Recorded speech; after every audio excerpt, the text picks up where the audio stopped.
Question of the Week from the Naked Scientists. Hello, I'm Hannah Critchlow and welcome to Question of the Week from the Naked Scientists. This week, we take a deep breath and sniff out the answer to this question that Callind wrote in with. Is there a safe way to consume nicotine? Is smoking tobacco a lot worse for your health than snuff? So what are the relative harms of nicotine-containing products? Are patches safer than e-cigarettes? Is snuff safer than smoking? We crack into the data with Professor Nutt. Hello, my name is David Nutt. I'm a psychopharmacologist from Imperial College in London, and I'm also chair of the Independent Scientific Committee on Drugs. And we've recently done quite a detailed analysis of the relative harms of different nicotine and tobacco-containing products. We use this new technique of multi-criteria decision analysis to try to understand the relative harms of drugs and to make more rational, sensible decisions about what we do with drugs, including tobacco. Well, he's perfectly placed to provide the answer to this question of the week, then. So people often say, is snuff or snus, as it's known in Sweden and popular in Sweden, is that safer than cigarettes? And the answer is it's very much safer. Recent data suggests that snus is about 20 times safer than cigarettes. And there are many reasons for this. The first is it's actually a specially prepared form of tobacco that has taken out most of the carcinogens that are added to tobacco and cigarettes to make them smoke better.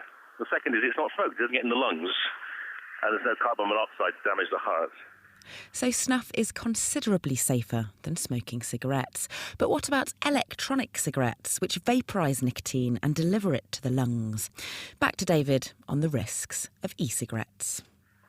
So these also look to be very much safer than conventional cigarettes, and possibly even safer than snus itself.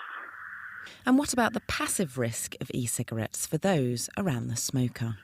The current situation with e-cigarettes is that we think they have a much lower propensity to cause harm to other people as well as to the user.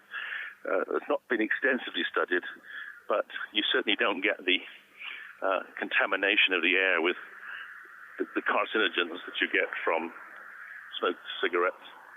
Whether there's enough nicotine floating around to actually cause a degree of pharmacological action on people in the vicinity of e-cigarettes is not yet known, but I would be surprised if they had anything like as big a problem as passive smoking as to current cigarettes.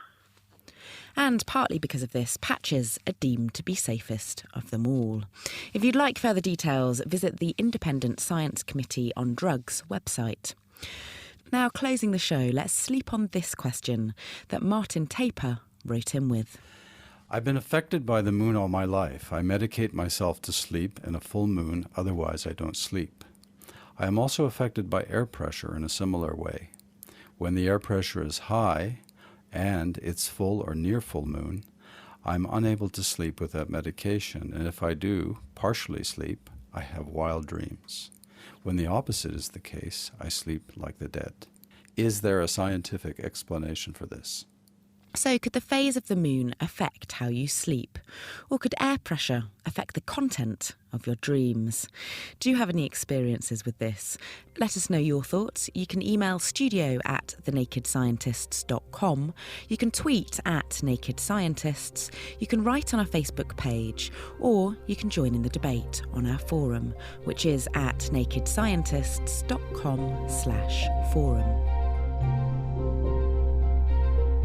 The Naked Scientists Question of the Week, brought to you in association with the Houter Wisman Foundation, supporting science and education from Alpha to Omega.